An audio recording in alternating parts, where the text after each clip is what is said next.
सभी अधिकारीगण एवं हल्द्वानी परिसर के सभी आत्मीय स्वयंसेवक बंधु तथा उनके आत्मीय परिवारगण, हम सब संघ के स्वयंसेवक और उनके परिवार है।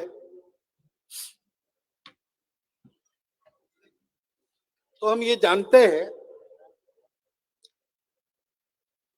कि अपने देश के संपूर्ण समाज को, हिंदू समाज को संगठित करने के लिए संघ का काम चलता है।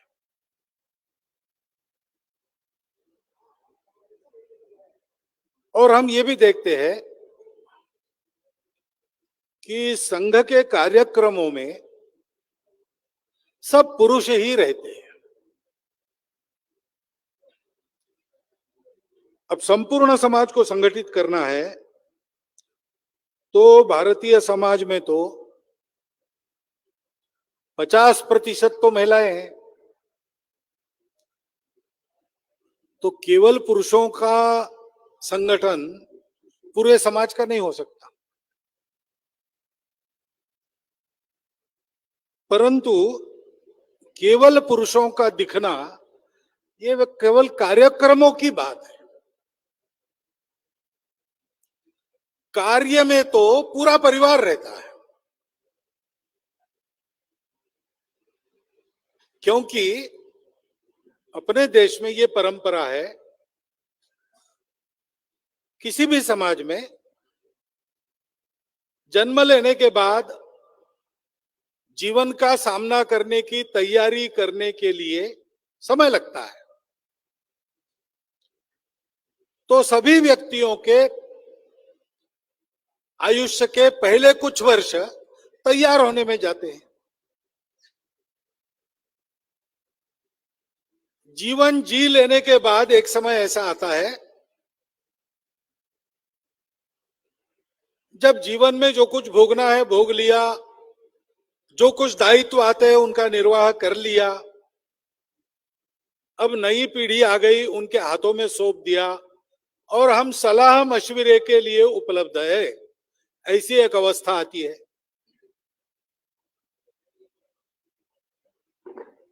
और इसके बाद की भी एक अवस्था की कल्पना अपने यहां पर है कि अब जीवन का सारा अनुभव ले लिया, अब ये जो लौकिक जीवन है उससे निवृत्त होना और केवल साधना में, भगवान में ही मन लगाना।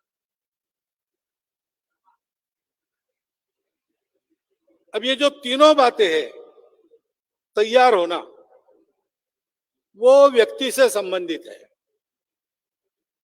वो अपने को तैयार करता है और सारे दायित्व पूरे होने के बाद जो चल रहा है उसमें ज्यादा ध्यान नहीं देना, अपने अधिकार सौंप देना नई पीढ़ी को, तो एक तरह से वो भी शांत बैठता है। और चौथे आश्रम में वो जाता है, वो तो जीवन से अलग ही हो जाता है, लौकिक जीवन से। तो इस समाज का जो जीवन चलता है, पढ़ने वालों का भी चलता है, रिटायर्ड लोगों का भी चलता है, सन्यासियों का भी चलता है, वो किसके भरोसे चले? तो तैयार होने के बाद की जो अवस्था है उसको अपने यहां कहा गया है गृहस्थाश्रम। 4 आश्रमों की कल्पना है। जन्म लेने के बाद मनुष्य बनकर जीवन का सामना कर सके इतना तैयार होना।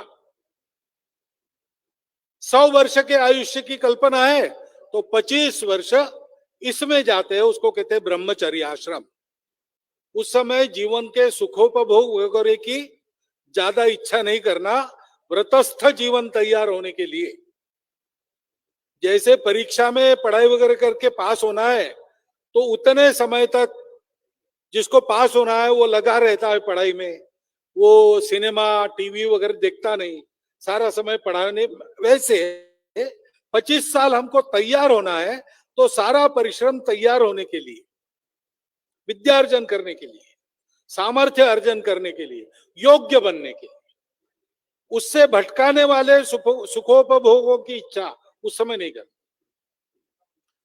बाद में जो दूसरा है वो गृहस्थ आश्रम है, विवाह वगैरह करके घर गृहस्थी परिवार बसाना, और इस परिवार पर दायित्व रहता है, गृहस्थाश्रम पर दायित्व रहता है कि बाकी तीन अवस्थाओं में जो लोग हैं उनकी संभाल करे, उनका पोषण करे। गृहस्थ आश्रम सभी आश्रमों का आधार है।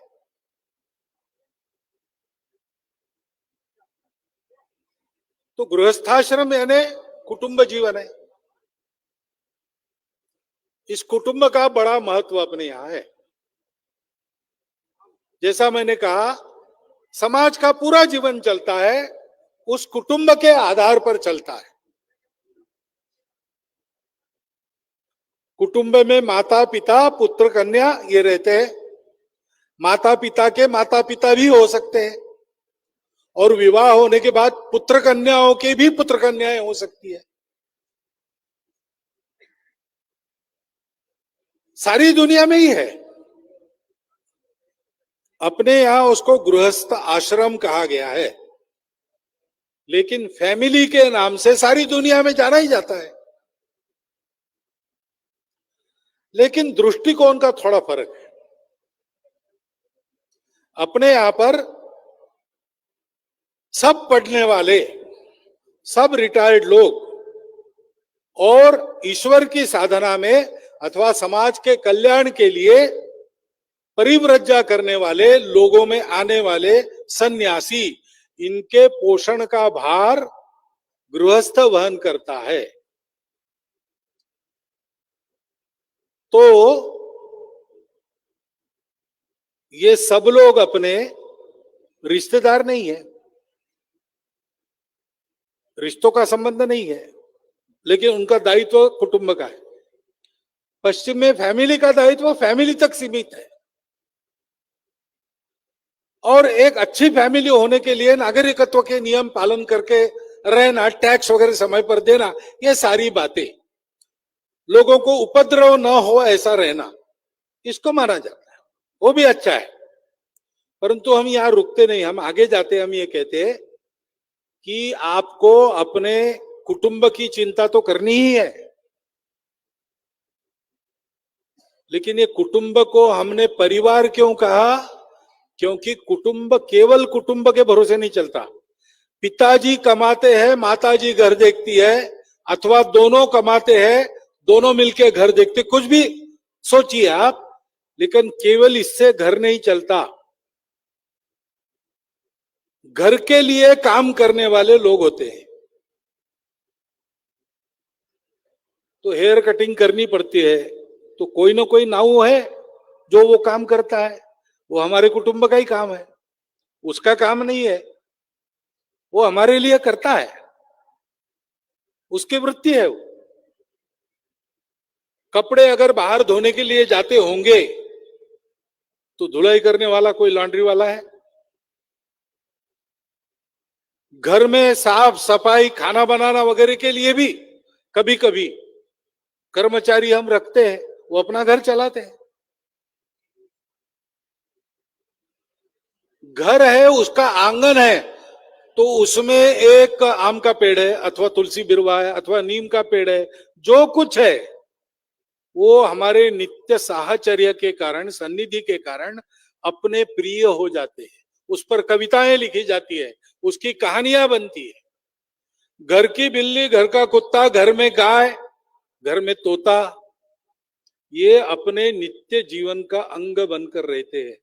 इन सबको मिला के होता है परिवार। कुटुंब के परिसर में कुटुंब पर निर्भर रहने वाले लोग, वो भी अपने हैं। अंग्रेजी में कहते हैं ब्लड रिलेशन, वो नहीं है, परंतु हमारे यहां ब्लड रिलेशन ये एक भाग है कुटुंब का। वास्तविक तो कुटुंब वो है जो अपनेपन से जुड़ता है। उधर ऐसा नहीं है, उधर कुटुंब है ना ब्लड रिलेशन। और ऐसा भी कहते हैं कि ये सोशल कॉन्ट्रैक्ट है, समाज ठीक चले इसलिए माँ बाप का कर्तव्य है बच्चों को पढ़ाना। और नहीं पढ़ा सकते तो बच्चे कोर्ट में भी जा सकते हैं। परिवार में सबके अधिकार है, सबके अधिकार पूरे होने चाहिए।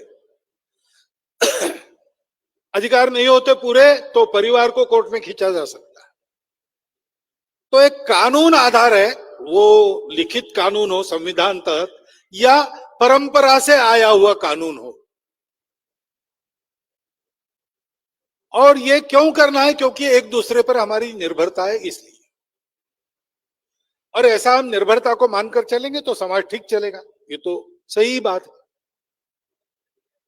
लेकिन हमारे यहाँ केवल इतना नहीं है, ये तो है ही, सभी जगह रहता है।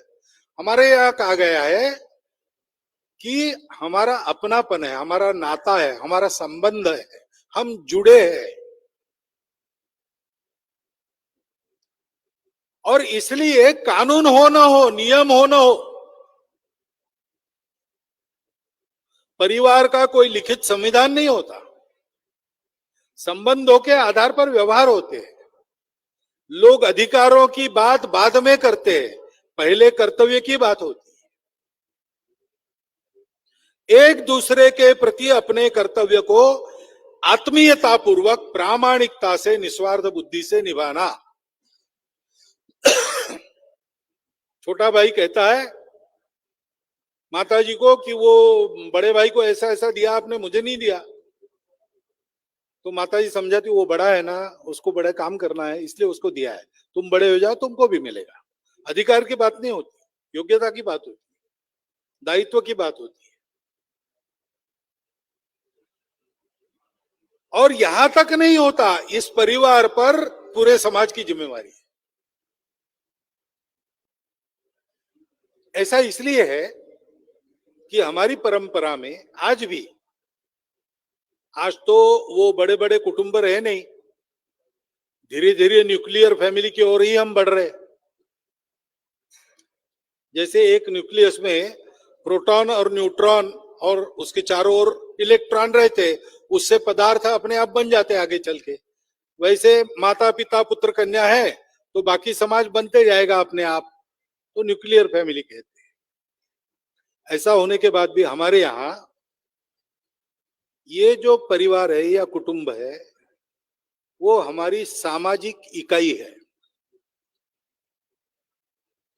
समाज में एक दूसरे के साथ कैसे व्यवहार करना, इसका प्रशिक्षण कुटुंब व्यवस्था में होता है।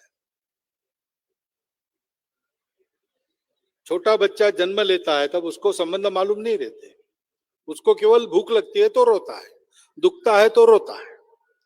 2-3 दिन में उसको ध्यान में आता है कि बार बार मैं जब रोता हूं, कुछ दुखता है या भूख लगती है, तो मेरी इच्छा को पूर्ण करने वाली एक माता जी है, वो मेरी अपनी है। पहले उसको माता का परिचय होता है, फिर उसको लगता है दुनिया में मैं अकेला नहीं हूं, माता जी भी है। तो भूख लगी है तो भी रो रहा है, माता जी ने लिया तो कुछ समय के लिए क्यों न हो शांत हो जाता है। फिर जब रोता है तो भूख लगी ये बताने के लिए रोता है, भूख के मारे नहीं रोता है। उसको विश्वास है भूख पूरी होगी, माता जी आ गई। बाद में पिताजी का परिचय होता है, बाद में और रिश्तेदार सारे पता चलते हैं। जैसे जैसे बड़ा होता है, 5 साल तक तो पूरी स्वतंत्र रहती है, किसी को कुछ भी बोलता है, कहीं भी जाता है, कहीं भी दौड़ता है, सुनता है, नहीं सुनता है। लेकिन डांट डपट नहीं होती, लाड़ प्यार होता है, क्योंकि डांट डपट की उम्र नहीं है, वो अभी उसको बुद्धि नहीं आई, तो अभी उसका प्रशिक्षण चल रहा है। 5 साल के बाद फिर नियम वगैरह धीरे धीरे हम सिखाते, और कुछ छोटे मोटे काम भी उठाने को कहते। तो अपनों के लिए परिश्रम करना धीरे धीरे वो सीखता है, और उसको ये भी पता चलता है कि अपने केवल अपने रिश्तेदार नहीं है। घर के सामने कोई मांगने वाला आ गया तो घर के लोग, एक तो अपने आप परंपरा नहीं है खाली किसी को लौटाने की, आ गया कोई तो उसको कुछ ना कुछ देना है, तो एक पैसा भी देना है या मुट्ठी भर चावल भी उसकी झोली में डालने हैं, तो घर के लोग छोटे बच्चे को भेजते देने के लिए।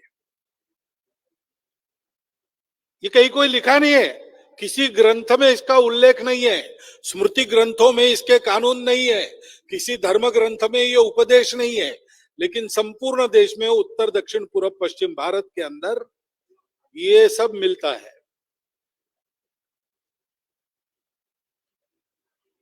रिवाज में है, परंपरा में है। छोटे बच्चों को ये मालूम होता है कि अपने घर में जो भरा पड़ा है वो केवल मैं और मेरे रिश्तेदार, मेरा कुटुंब, इसके लिए केवल नहीं है। जरूरतमंद समाज का कोई अपरिचित व्यक्ति आता है मांगने के लिए तो इसी में से उसको भी देना है। ये सारा जो मेरा है वो मेरा नहीं है। ईशावास्यम इदम सर्वम यत्किंचम जगत्याम जगत तेन त्यक्तेन भुंजीता मा गृधः कस्य सिद्धनम। उपनिषद है, बड़ा तत्वज्ञान है।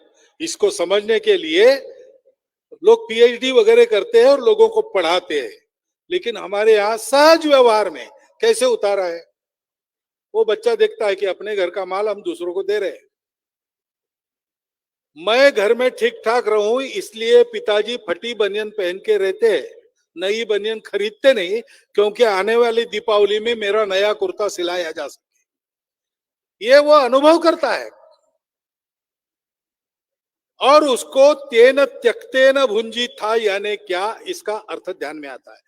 ये धन तुम्हारा नहीं है, ये सारा का सारा भगवान का है, उसने बनाया, उसका है, उसी के भोग के लिए। वो भगवान समाज रूप में हमारे सामने है, वो भगवान अपने परिवारजनों के रूप में हमारे सामने है। नर की सेवा करो, नर को भोग चढ़ाओ, उसको भोग चढ़ जाएगा। और ऐसा भोग चढ़ाने के बाद जो बचता है वो तुम्हारे लिए है। अपने पुराने आचरण में पंचयज्ञ का व्यवहार चलता था। घर में भोजन होने के बाद गाय को खिलाया जाता था, कीट मूंगी चींटी वगैरह इनके लिए डाला जाता था, कुत्ते को खिलाया जाता था, कौवे को खिलाया जाता था। फिर गृहस्थ गांव में घूम के आता था, पूछता था अपने गांव में कोई भूखा दरिद्री है क्या, या कोई बाहर से अतिथि आया हो। उस जमाने में होटल वगैरह तो थे नहीं, भोजन करना है तो ऐसा कोई है तो उसको साथ लेके घर में लेके आता था, सत्कार पूर्वक उसका भोजन कराता था, बाद में स्वयं भोजन करता था। अगर कोई नहीं है तो फिर घर में आकर भोजन करता था। तब तक गृहस्थ को भोजन की अनुमति नहीं है। तो पशु सृष्टि की चिंता की, कीटक सृष्टि की चिंता की, पक्षियों की चिंता की, घर की रखवाले करने वाले पालतू जानवरों की चिंता की। हमारा जीवन चलाने के लिए किसी न किसी प्रकार से ये सृष्टि ये मदद करती है, वो भी हमसे संबंध रखती है, हमारा उससे संबंध है। एक तरह से घर में हमारी एक माता है, ये सृष्टि भी हमारी माता है। पर्यावरण के साथ अपना नाता है। पर्यावरण से लेना नहीं है, पर्यावरण को जीतना नहीं है, पर्यावरण को देते रहना है। उसके भोग के बाद जो बचा रहता है वो हमारा है। ये परिवार में आचरण होता था तो बच्चा धीरे धीरे सीखता था समाज प्रति अपना दृष्टिकोण कैसा होना चाहिए। मैं कमाऊं, कमाते तो थे ही। भारतवर्ष ईस्वी सन 1 से लेकर तो 17वीं सदी तक मुगलों ने अपनी देश की चलाई हुई लूट के पूरे होने तक दुनिया में आर्थिक दृष्टि से सबसे संपन्न देश था, इसलिए तो सोने की चिड़िया कहलाता था। तो हमारे देश में लोग कमाते थे। मार्को पोलो, फाहियान ऐसे आए हैं, उन्होंने लिख के रखा है India as they saw, Shrimati Sandhya Jain की लिखा किताब है, उसमें उसका अधिकृत वर्णन है, उन्होंने क्या क्या लिख के रखा है।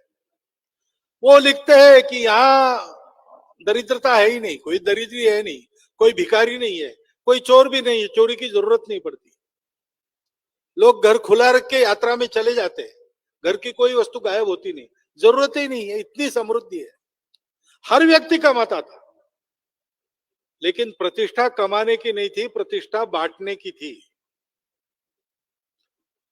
आज भी अपने देश के धनी व्यक्तियों के नाम हमको केवल मीडिया के कारण पता चलते हैं, मीडिया के कारण पता चलता है। लेकिन मीडिया न देखने वालों को भी भामाशाह पता है।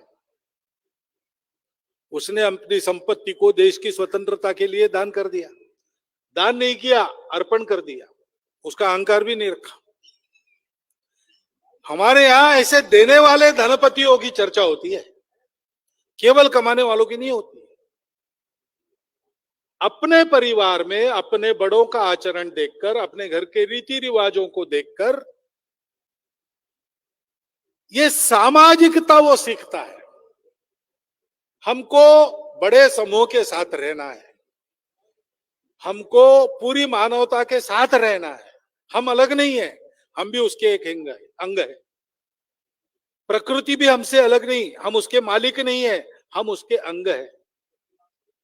ये जो सारी संपत्ति है, चल अचल, प्राकृतिक और स्व कष्टार्जित, वो मेरी नहीं है, मैं उसका ट्रस्टी हूं। इसका विनियोग सबकी भलाई के लिए करना, इसके लिए मेरे पास रहती है। उसको मैं बढ़ाता रहूं, उसका विनियोग ठीक करता रहूं, अपना भी जीवन उसके आधार पर चलाता रहूं। इसलिए हमारे यहां दान की कल्पना है। पश्चिम में चैरिटी शब्द आने के सदियों पहले से हमारे यहां दानवीरों की कहानियां, अपने प्राणों को भी बाजी लगाकर लोग दान करते हैं। राजा रंतिदेव की कथा है, इतना दिया इतना दिया, देने को कुछ रहा नहीं। एक बार अकाल पड़ा, तो अकाल में सारी संपत्ति प्रजा के लिए लगाना, अपने लिए कुछ नहीं। तो 7 दिन में एक बार कटोरा भर सत्तू खा के राजा, रानी, राजकुमार और राजकन्या चारों जीवित थे। एक दिन 7वें दिन का सत्तू खाने के लिए चारों बैठ गए। सामने अपना कुत्ता लेके एक भिखारी आ गया। उसने कहा, महाराज मुझे कुछ नहीं मिला। तो राजा अपने हिस्से का सत्तू उसको दिया। उसने खाया, उसने कहा, महाराज बहुत दिन का भूखा हूं, पेट नहीं भरा। तो रानी ने दिया, बाद में राजकुमार ने भी दिया। फिर उसने कहा, मेरा पेट भर गया, लेकिन मेरा कुत्ता भूखा है। तो राजकन्या ने अपना हिस्सा उसको दे दिया। उसने कहा, महाराज आपने खाना तो खिलाया, पानी नहीं पिलाया। तो वो 4 गिलास पानी चारों का था, 7 दिन में एक बार पीने का, वो चारों उसको और उसके कुत्ते को पिला दिया।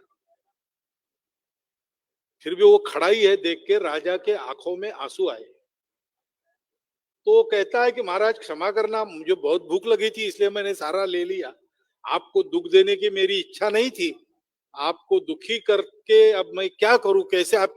राजा ने कहा, अरे भाई दुखी मैं इसलिए नहीं हूं कि मेरा सब चला गया, मैं इसलिए दुखी हूं कि तू अभी भी खड़ा है, तू कुछ चाहता है, देने के लिए मेरे पास कुछ नहीं, इसलिए मेरे आंखों में आंसू। उसी रंतिदेव का वो प्रसिद्ध श्लोक है, न त्वहम कामये राज्यम न स्वर्गम न पुनर्वभवम, कामये दुख तप्तानाम प्राणिनाम आरती नाशनम। मुझे राज्य नहीं चाहिए, मुझे स्वर्ग नहीं चाहिए, मुझे मोक्ष भी नहीं चाहिए। दुख से तप्त प्राणियों की वेदना का शमन करने का काम ही मुझे चाहिए। हमारे अपने परिवार में ये शिक्षा दी जानी चाहिए। परिवार इसको कहते हैं, परिवार केवल माता पिता पुत्र कन्याओं का जमावड़ा नहीं है, एक घर के छत के नीचे रहने वाले लोगों का समूह नहीं है। परिवार आपसी संबंधों से बंधा हुआ और उन संबंधों को संपूर्ण विश्व तक विस्तारित करते जाने वाला, मानवता के लिए काम करने वाला कार्यकर्ता समूह है। देश के लिए पुत्र दे देती है माता जी। धर्म के लिए युद्ध हुआ महाभारत का, पांचों पांडव निकले, महाभयंकर संग्राम संवार होने वाला है, उसमें जा रहे 5 पुत्र। कुंती पति नहीं है, पुत्र ही उसका आलम्बन है, पांचों जा रहे लड़ने के लिए। कौरव पक्ष में एक से एक वीर है, भीष्म, द्रोण, कृप, कर्ण, दुर्योधन प्रतिज्ञा करके बैठे पांडवों के वध की, और पुत्र सामने खड़े हैं। कुंती आशीर्वाद देती है, कहती है कि देखो, क्षत्राणी अपने पुत्रों को जिसके लिए तैयार करती है, वो प्रसंग तुम्हारे भाग्य से तुम्हारे जीवन में चलकर आया है। जाओ विजय संपादन करो। रोती नहीं है।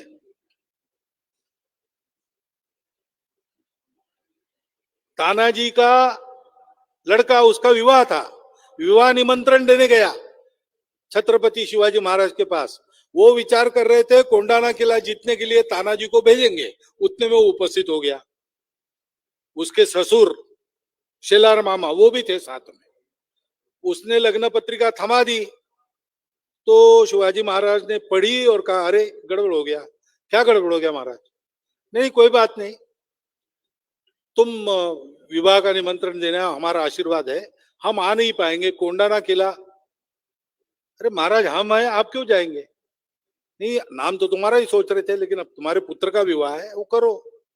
कहा नहीं, पहले कौंडाना का विवाह करें। अब देखो कैसा है कुटुंब में वातावरण। तानाजी वचन दे देता है, उसके बुजुर्ग, उसके ससुर है 80 साल के, वो ये नहीं कहते कि अरे भैया भावना के आवेग में क्या कर रहे हो, देशभक्ति वगैरह बड़े लोगों का काम है, तुम ये मत करो, रिस्क मत लो। वो नहीं कहते, वो स्वयं जाते तानाजी के साथ लड़ने के लिए। तानाजी को जिसने रण में गिराया, उसको वो गिराते हैं। और रायबा भी जाने के लिए तैयार है, लेकिन उसको गांव रोकता है, तुम्हारा विवाह है, तुम मत जाओ। तुम अगर वहां कुछ हो गया तुम्हारा, यहाँ एक लड़की, उसका जीवन उद्ध्वस्त हो जाएगा। और पूरा गांव पंचारती लेके तानाजी और उसके उस गांव के 300 साथी सबको विदाई देता है युद्ध के लिए। कारगिल के युद्ध में राजस्थान के एक घर में अडवाणी जी गए, उस घर का बेटा शहीद हो गया था। तो माताजी से बात हुई, सांत्वना वगैरह दी। निकलते समय माताजी ने कहा कि अडवाणी जी, एक बात की कमी बहुत खलती है, हमारे घर के सब लोग सेना में है, ये मेरा आखिरी पुत्र था, वो चला गया, अब सेना में भेजने के लिए मेरे पास और पुत्र नहीं है, इसकी कमी खलती है।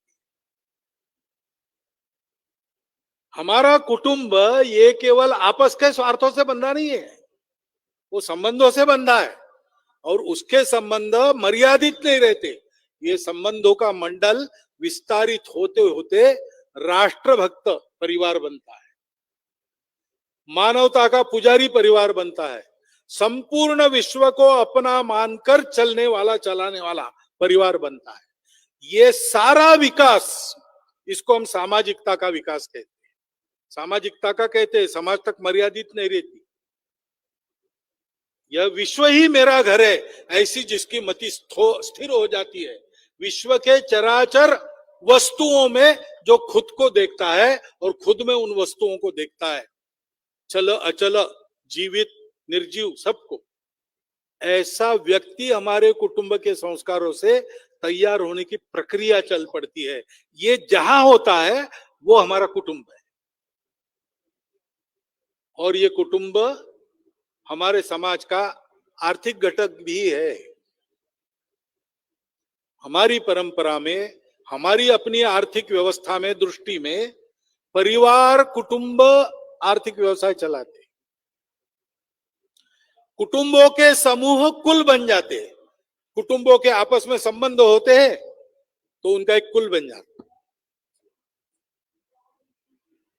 और कुलों के व्यवसाय रहते हैं।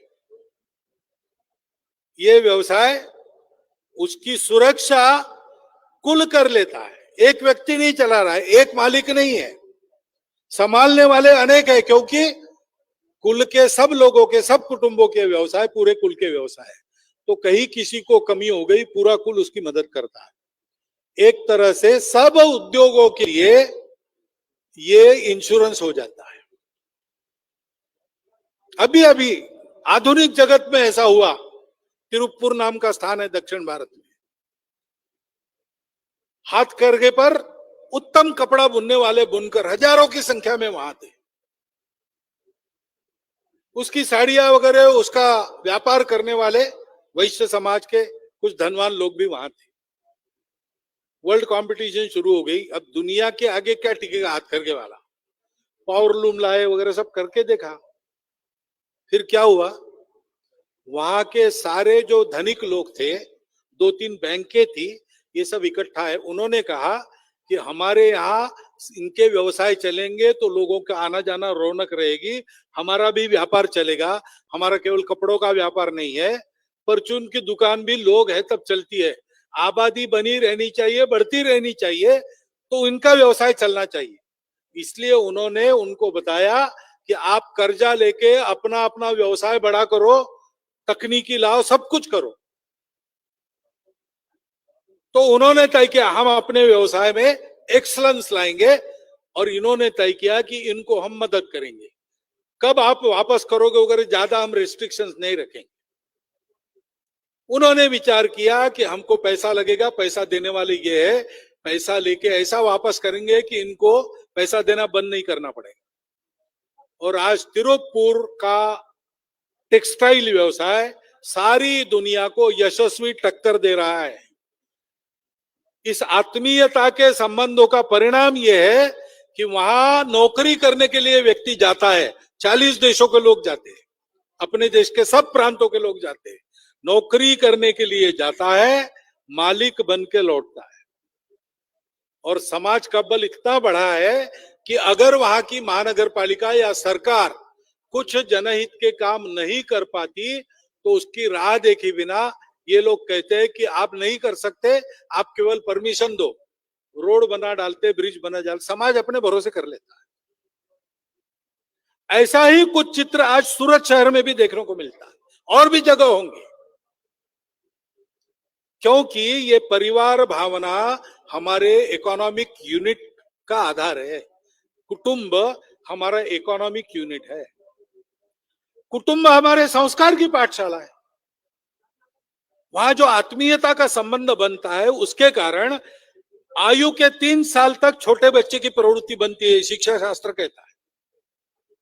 जीवन में वो दिशा कौन सी पकड़ेगा, आयु का 3 साल होते तक उसकी परवरिश कैसे होती उस पर वो निर्भर है, वो बन जाता है। सत्प्रवृत्त बनेगा कि दुष्प्रवृत्त बनेगा। और इन 3 साल में वो अपने माता पिता परिवार के ही साथ रहता है और किसी के साथ नहीं रहता। वही उसके प्रिय होते हैं, वही उसके भगवान होते हैं, वही उसके जीने का सहारा होता है। वो जो जैसी प्रवृत्ति उसकी बनाएंगे वैसा वो बनेगा। आगे चल के 12 वर्ष की आयु तक अपने बड़ों से, अपने मित्रों से, अपने शिक्षकों से वो सीखता है। तो कुटुंब उसका शिक्षा केंद्र बनता है। 12 साल की आयु तक शिक्षक सिखाते हैं, लेकिन प्रमाण तो माता पिता रहते हैं। 12 साल की आयु के बाद शिक्षक प्रमाण हो जाते हैं, माता पिता दूसरे नंबर पर आते हैं। इसलिए घर से ज्यादा उपदेश उस समय नहीं करना चाहिए। पहले ये आयु जरा ये थी तो श्लोक था, लालयत पंचवर्षाणि दश वर्षम तु ताड़येत और प्राप्ते तु षोडशे वर्षे पुत्रम मित्रवद आचरेत। लड़का आज की भाषा में टीन एज में आने के बाद आप ज्यादा उस पर प्रेशर डालोगे, वो बगावत करेगा। उस समय मित्रवत स्नेह रखकर उसको समझाना चाहिए। समझता है, सीखता है। लेकिन ये सारा काम कुटुंब में होता है। बाहर जाता है, जीवन को फेस करता है, अच्छे बुरे सारे प्रभाव उस पर होते हैं। आजकल तो बहुत ज्यादा होते हैं। अभी कोरोना के समय में आपके घर के सब बच्चों ने मोबाइल का उपयोग किया होगा। वो मोबाइल तो रह गया, ऑनलाइन स्कूल बंद हो गया, होना शुरू हो गया प्रत्यक्ष, लेकिन मोबाइल तो रह जाएगा। मोबाइल देखना भी आ जाएगा। मोबाइल पर कौन क्या देखता है, इसका नियंत्रण कौन करता है? ओटीटी प्लेटफॉर्म पर क्या क्या दिखाते हैं, मीडिया में जो आता है वो ये सोच के थोड़ी आता है कि बालकों के लिए क्या अच्छा रहेगा, संस्कारों के लिए क्या अच्छा रहेगा। मीडिया कमर्शियल है। किसकी खपत है और किससे मिलेगा, टीआरपी कहां से मिलेगा, वो दिखाते हैं। क्या देखना क्या नहीं देखना, इसका विवेक जब तक हमारे घर में हमने सिखाया नहीं, तब तक तो दुनिया खुली है। लड़का बाहर जाने वाला है, उसको बाहर जाना चाहिए, बाहर जाएगा तो ये सब लोग मिलेंगे, अच्छे लोग भी मिलेंगे। क्या लेना क्या नहीं लेना, इसका विवेक घर में बनता है। वो संस्कार धानी है प्रत्येक व्यक्ति के लिए। ऐसा ये हमारा कुटुंब है, वो हमारी सामाजिक इकाई है, आर्थिक इकाई है, संस्कार धानी है,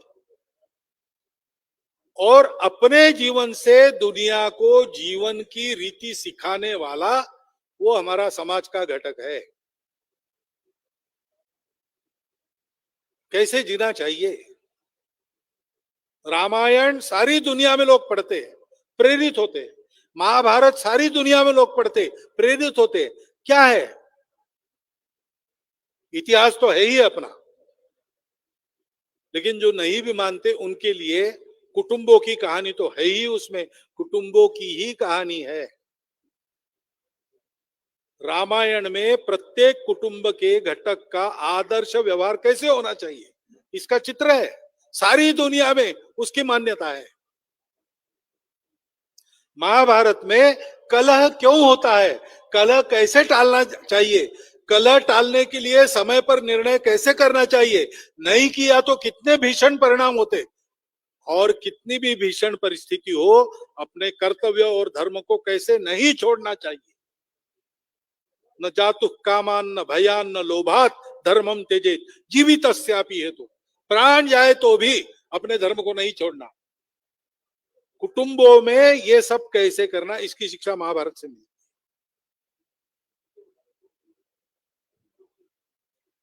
हमारा कुटुंब इसलिए सारी दुनिया के सामने राम का, धर्म का, कृष्ण का, भीम का अनुकरण करके उदाहरण स्वरूप कुटुंब बनता है।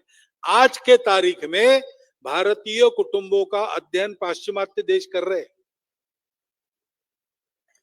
यूनाइटेड किंगडम में हिंदू स्वयंसेवक संघ चलता है, उसके संक्रांति उत्सव में तत्कालीन प्रधानमंत्री मार्गारेट थैचर आई थी। उसने अपने वक्तव्य में, उत्सव में ये कहा कि आप भारतीय लोग, आपके कुटुंब की देन हमको बहुत आवश्यक है, हम उसका अध्ययन कर रहे हैं। हमारे यहाँ माता पिता वृद्ध होते, पति पत्नी दोनों कमाने वाले, देखने के लिए कोई नहीं, तो उनको वृद्धाश्रम में भेज देते। व्यवस्था बनाई हो, प्रेम रहता भी होगा पता नहीं, लेकिन व्यवस्था ऐसी है कि उनको फिर घर में नहीं रखते, वृद्धाश्रम। हर इतवार को घर के लोग जाते हैं, एक पुष्प गुच्छ, थोड़ी मिठाई, जिसको जो अच्छा लगता है, पढ़ने वाले पिताजी या माताजी हो तो कुछ किताब वगैरह ऐसा देके 1.5 घंटा बैठ के चले आते। 7 दिन नहीं मिलेंगे क्योंकि समय नहीं। तो मार्गारेट थैचर ने कहा कि आपके यहाँ माता पिता को घर में रखते हैं, बीमार है, खटिया पर ही है, वही सब करना पड़ता है, तो आप उनकी सेवा करते हो। और हमने ये देखा है कि परिवार का कोई आदमी अपनी नौकरी वगैरह छोड़कर उनकी सेवा में लग जाता है। ये आप कैसे कर लेते हो, इसकी हमको आवश्यकता है।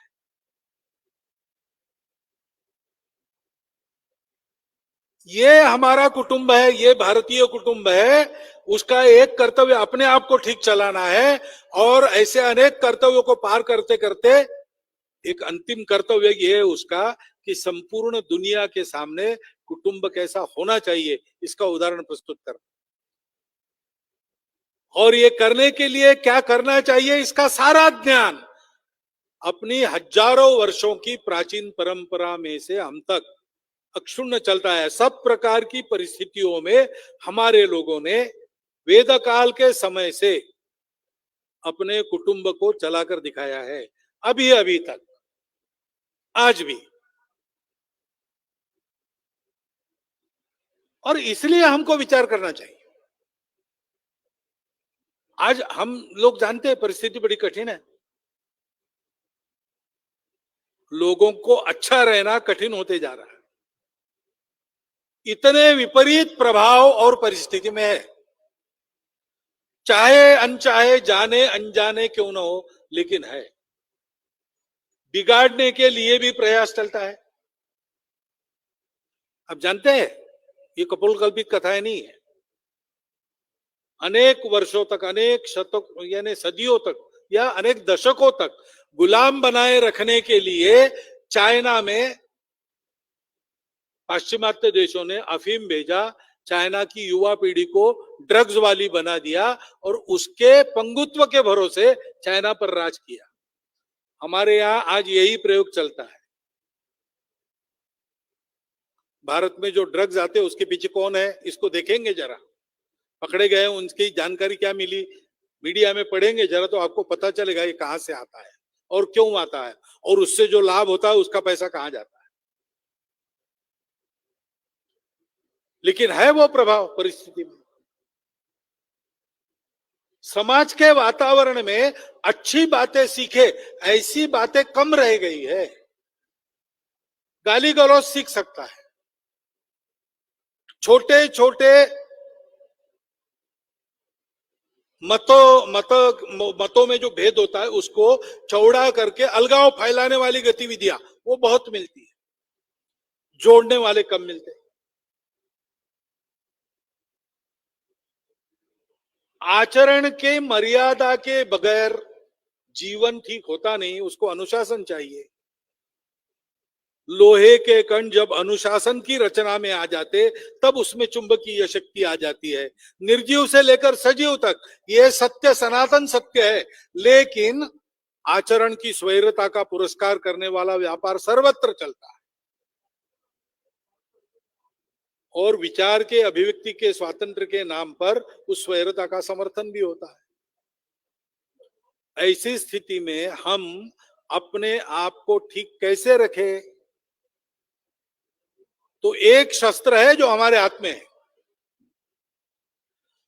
हम अपने कुटुंबों में यह बात उत्पन्न करें।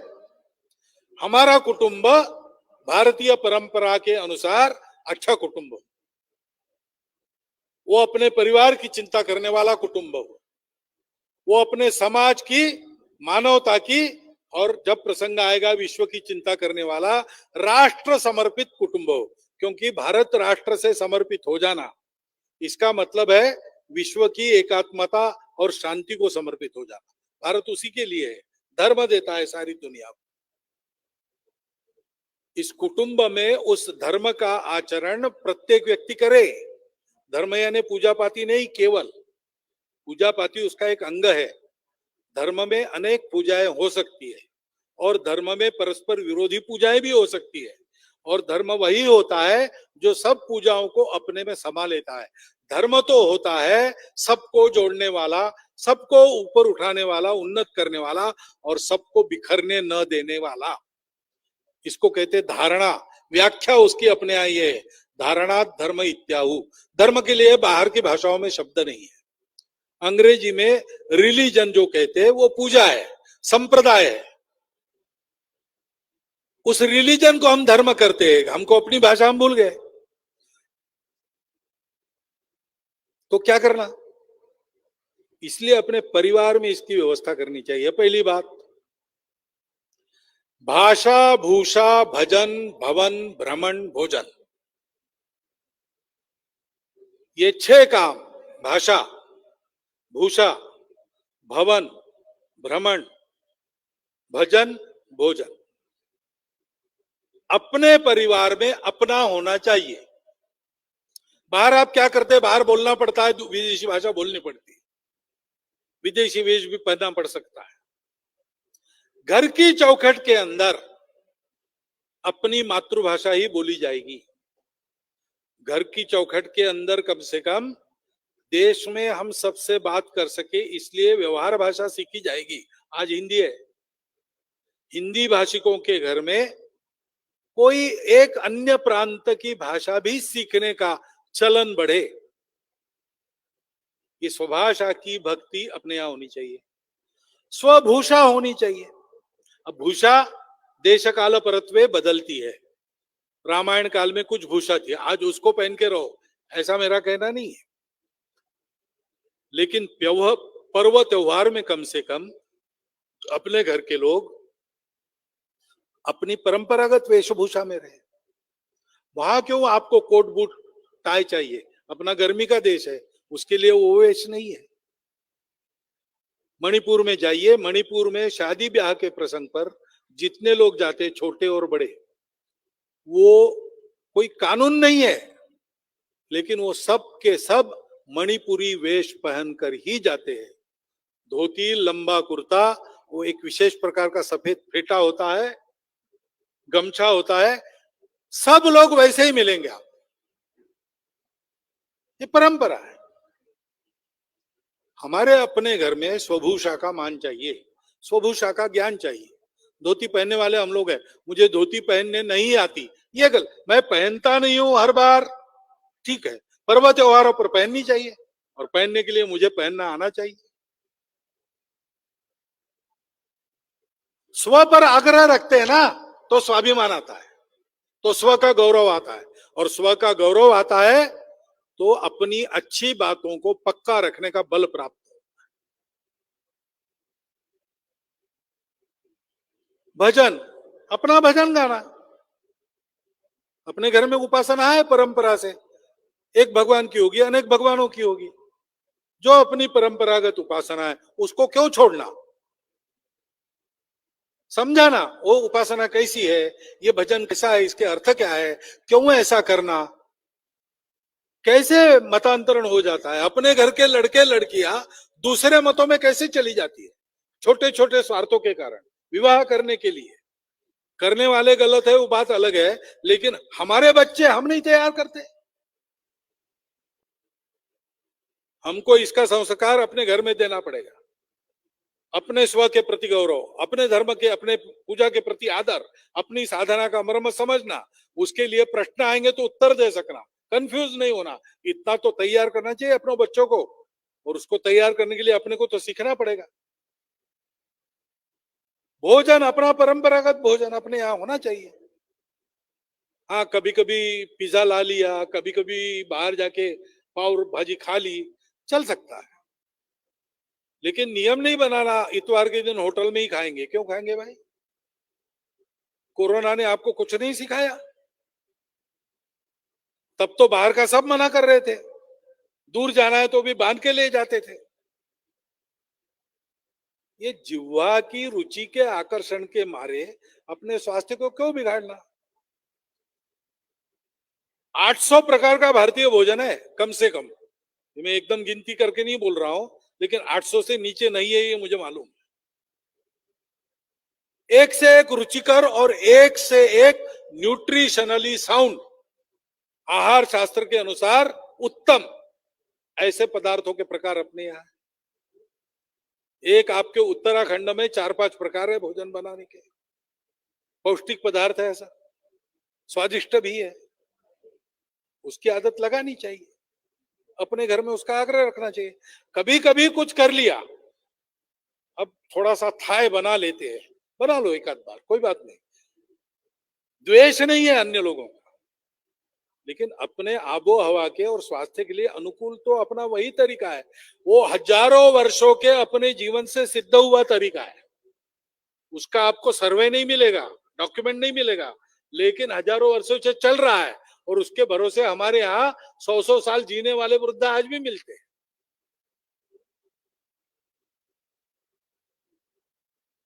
भ्रमण, जाओ सिंगापुर देखने जाओ, जरूर, पूरी दुनिया देखनी चाहिए। जितना देशाटन करेंगे उतना चातुर्य प्राप्त होगा, उतना अनुभव प्राप्त होगा, परंतु हम उसको देखेंगे और हमने काशी नहीं देखी, ये कैसे है भाई? भारत के भी पवित्र तीर्थ को, भारत के सपूतों ने जहां पराक्रम किया, वो किले देखो, चित्तौड़गढ़ देखो, कुंभलगढ़ देखो, हल्दी घाटी की घाटी देखो, वहां एक बार चल के देखो, वहां वो संग्राम हुआ था, खानवा का युद्ध जिस दीवार के आड़ में हुआ, वो दीवार अभी भी है, वहां जाके देखो, देखने लायक बनाया है। महाराष्ट्र में किले देखो, उत्तराखंड में ऐसे अनेक स्थान हो गए, जलियनवाला बाग जाके आओ, ये भी अपने तीर्थ स्थल है, ये अपने लिए दर्शनीय, यानी देखने लायक नहीं, दर्शन करने लायक स्थान है। एक तरह से ये मंदिर है हमारे लिए, वहां जाके एक बार वहां की धूली मस्तक पर लगनी चाहिए अपने बाल बच्चों के, तब वो इस देश के बनेंगे। करना चाहिए, वहां भी जाना चाहिए। और अपने देश के अभावग्रस्त बंधु कहाँ रहते हैं, कैसे रहते हैं, पेरिस देख के आओ, न्यूयॉर्क देख के आओ, लेकिन अपने घर के पीछे जो झुग्गी झोपड़ी है उसमें कोई गरीब रहता, उसकी भी सुधि लेने बीच बीच में जाते जाओ, परिवार सहित जाओ, उसके परिवार को कभी घर में बुलाओ। इन 6 बातों को, भाषा, भूषा, भ्रमण, भवन, भोजन और भजन। भवन में अपने क्या लगता है, अपने भवन में वेलकम क्यों है, सुस्वागतम क्यों नहीं, तकिए पर भी अपने यहां स्वीट ड्रीम्स क्यों लिखा है। हिंदी भाषा समृद्ध है। चित्र किसके लगते हैं, विवेकानंद का चित्र है कि नहीं, गांधी जी का चित्र है कि नहीं, डॉक्टर अंबेडकर साहब का है कि नहीं, सावरकर जी का है कि नहीं। आज के अपने भारत को स्वतंत्रता के, गुलामी के पंख से निकालकर स्वतंत्र बनाने में जिन्होंने जीवन खर्चा किया, उनके फोटो अपने यहाँ होने चाहिए। भगत सिंह कैसे दिखते थे, हमारे घर में चित्र होना चाहिए। राजगुरु, चंद्रशेखर आजाद होने चाहिए। ये करना और पंचयज्ञ नए रूप में पुनर्जीवित करना, सृष्टि की चिंता, अड़ोस पड़ोस की चिंता, पर्यावरण की चिंता, संपूर्ण समाज में एकात्मता की चिंता, नए अर्थ देकर इन पंचयज्ञों को करना, परंपरा के साथ साथ या परंपरा के बिना भी। इससे अपना परिवार सारे आश्रमों का, सारे समाज का, देश का, मानवता का, विश्व का आधार बन सकता है। असंभव काम नहीं है। इसका वर्णन मैंने शब्दों में किया इसलिए आपको पता लग रहा है, लेकिन बड़ी आसान बात है। 4-5 बातें आप प्रारंभ करो। पहली बात है, सब घरों में, स्वयंसेवकों के घरों में आवश्यक है, अनिवार्य है, हफ्ते में एक दिन घर के सब लोगों ने तय करके शाम को निश्चित समय पर इकट्ठा आना। बस अगले हफ्ते से शुरू होना चाहिए। दिन आप निश्चित करो, समय निश्चित करो, इकट्ठा आना, अपनी श्रद्धानुसार भजन करना, बाद में आनंद से भोजन करना, घर में बना हुआ, घर के लोगों के द्वारा बना हुआ, और उसके बाद 2-3 घंटा गपशप करना। पहली बात है, अपने घर की परंपरा की जानकारी देना। अपने पूर्वजों की क्या परंपरा है, हमारे कुल में कौन कौन होके गए, किसने क्या अच्छा किया, हमारी कुल रीति क्या है, रीति रिवाज क्या है, जो समय अनुकूल है। दकियान उसी बातें छोड़ देना, उसको नहीं रिपीट करना। कभी हमारे यहाँ छुआछूत रहती थी, नहीं चाहिए, अब होगी परंपरा में, उसको हम नकारते हैं। अच्छी बातें लेना। हमारी धार्मिक परंपरा क्या है, उसमें क्या क्या कहानियां है, क्या क्या पर्व त्योहार है, उसके अर्थ क्या है, इसमें हमारे घर में क्या चलता है, क्या चलना चाहिए। डिक्टेट नहीं करना, निर्णय नहीं देना। नई पीढ़ी चर्चा चाहती है, प्रश्नोत्तर चाहती है, जिज्ञासा का समाधान चाहती है। उनके साथ संवाद करना जो बंद हो गया है घरों में। मुक्त संवाद, अपना अपना विचार रखो, पूछो, बताओ, और सारे मंथन में से कोई एक छोटी सहमति बनती है, उसको आचरण में लाओ।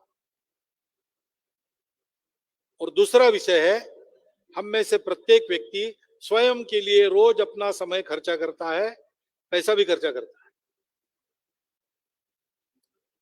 अपने परिवार के लिए रोज कुछ ना कुछ हम समय देके करते हैं, पैसा भी खर्चा करते हैं। हम और हमारा परिवार जिसके कारण सुस्थिर है, उजड़ नहीं गए, विस्थापित नहीं हुए, फुटपाथ पर नहीं आना पड़ा, क्योंकि हमारा समाज सुरक्षित है, प्रतिष्ठित है। उस समाज के लिए रोज हम कितना खर्चा करते हैं, रोज हम उसके लिए कितना समय देते हैं, रोज हम उसके लिए कौन सा श्रम लगाते हैं। इसका कोई संकल्प हो सकता है क्या? प्रत्येक का अपना अपना अपने कुटुंब में वो करना, उसको अमल में लाना, ऐसे ये चलेगी। और तीन बातों की चर्चा करना, वो गतिविधियां संघ में कही जाती है। एक है सामाजिक समरसता, अपने व्यक्तिगत जीवन में, अपने कौटुंबिक जीवन में, अपने व्यावसायिक जीवन में और अपने सामाजिक जीवन में मैं किसी को जात, पंथ, प्रांत, भाषा की नजर से नहीं देखूंगा, न ही उसके आधार पर उसको दूर रखूंगा। भेद वाला व्यवहार, जिस थाली में मैं खा सकता हूं उस थाली में वो भी खा सकता है, मेरा अपना है। ये संपूर्ण देश, भारत माता के सब लाल मेरे अपने हैं, उनकी जाति नहीं देखनी है, ऊंच नीच बिल्कुल नहीं देखना है, छुआछूत बिल्कुल नहीं चाहिए। आदत लग गई है समाज को नाम सुनते ही आप कौन, इसको पूछना या अनुमान लगाना, ये मन से निकल जाना चाहिए, भेद नहीं रहना चाहिए बिल्कुल। ऐसा आचरण अपने स्वयं के जीवन में, व्यक्तिगत आचरण में, कौटुंबिक आचरण में, यानी अपने कुटुंब में, अपने सामाजिक जीवन में और अपने आजीविका के स्थान पर भी धीरे धीरे एक एक चीज सुधारते सुधारते ऐसा करना। अपने घर के सब लोग ऐसा करें, इसकी चर्चा उस बैठक में करना। दूसरा, हमारे घर में पानी बचाया जाए और हमारे घर के हरियाली में वृद्धि की जाए, और जहां जहां पेड़ लगाने का काम होता है वहां हमारा भी सहभाग हो, हम भी पेड़ लगाए, घर को हरित घर करें। पर्यावरण गतिविधि कहते हैं, इसके कार्यक्रम घर में करने के क्या क्या है, आपको उस गतिविधि के कार्यकर्ता बुलाएंगे, एक आध बार उनको आपके कुटुंब की बैठक में, साप्ताहिक बैठक में बुलाइए, वो बताएंगे। और तीसरी बात है, यही जो आप कर रहे, हफ्ते में एक बार बैठकर इन सारी बातों की चर्चा करना, उसको कहते हैं कुटुंब प्रबोधन। इन तीन गतिविधियों को अपने घर में लागू करना, आचरण के स्तर पर, जानकारी के स्तर पर नहीं केवल। और ऐसा आचरण का स्तर अपना कुछ प्राप्त हो गया तो फिर अड़ोस पड़ोस के कुटुंबों को भी बुलाना, इस चर्चा में उनको बिठाना, हम क्या करते दिखाना, हमारा अनुकरण वो करे, ऐसे संबंध उनके साथ रखना। ऐसा करते हैं तो अपना कुटुंब सुरक्षित, प्रतिष्ठित, सद्गुणी, समाज का आधार बनने वाला गृहस्थाश्रमी कुटुंब बनेगा। और हमारे कुटुंब के कारण धीरे धीरे सारा समाज ऐसा बनेगा। जिस दिन समाज ऐसा बनेगा, सोया राष्ट्र जागेगा, और जिस दिन सोया राष्ट्र जगेगा सारी दुनिया अच्छी हो जाएगी। दिसी दिसी फैला तमस हटेगा, भारत विश्वगुरु बनेगा। विश्वगुरु बनने के अनेक अन्य काम चलते हैं, वो तभी सहभागी होंगे जब इसके साथ समाज अपनी शैली बदलेगा। और समाज एकदम शैली नहीं बदलता, समाज की इकाई कुटुंब है, वो कुटुंब खड़े होने पड़ते जो इस शैली में आज के जमाने में जीकर दिखाते हैं। ये आह्वान सब स्वयं सेवक और उनके परिवारों के सामने है। और इसलिए इस चुनौती को स्वीकार करके हम अपने कुटुंब को गढ़ना प्रारंभ करें। शाखा चलाना महत्व की बात है, उसके साथ साथ अपने परिवार की ऐसी साप्ताहिक, शाखा नहीं कहना उसको, प्रार्थना नहीं करना, ध्वज नहीं लगाना, प्रार्थना याद कर सकते हैं, एकात्मता स्तोत्र उसमें याद कर सकते हैं, लेकिन शाखा तो मैदान पर पुरुषों की लगेगी, क्योंकि महिलाओं की शाखा समिति की लगनी चाहिए। अपने घर के सब लोगों को उसमें भेजना, वो हमको तैयार होने का कार्यक्रम है, परिवार को बनाने का कार्यक्रम इस साप्ताहिक के बैठक द्वारा इस ढंग से करेंगे। समाज में वातावरण बनेगा, समाज अपना आचरण बदलेगा, शैली बदलेगा, सारे परिवर्तन के प्रयास यशस्वी होंगे और अपने भाग्य परिवर्तन को सफल करके भारत खड़ा होगा। तो हिंदू जगे तो विश्व जगेगा, इस दृश्य का प्रत्यक्ष अनुभव हम अपने जीवन में इसी देह में इन्हीं आंखों से कर सकेंगे। वैसा हम कर सके, ये शुभकामना आप सबको देता हूं और मेरा वक्तव्य समाप्त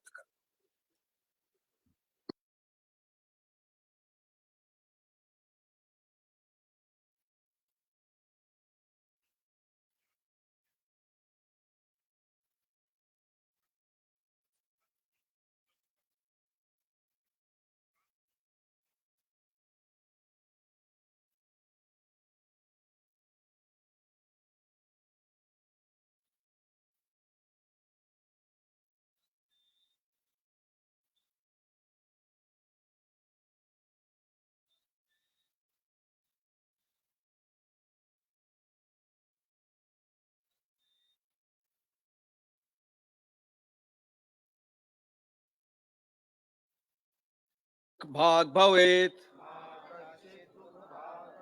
ओम शांति शांति शांति।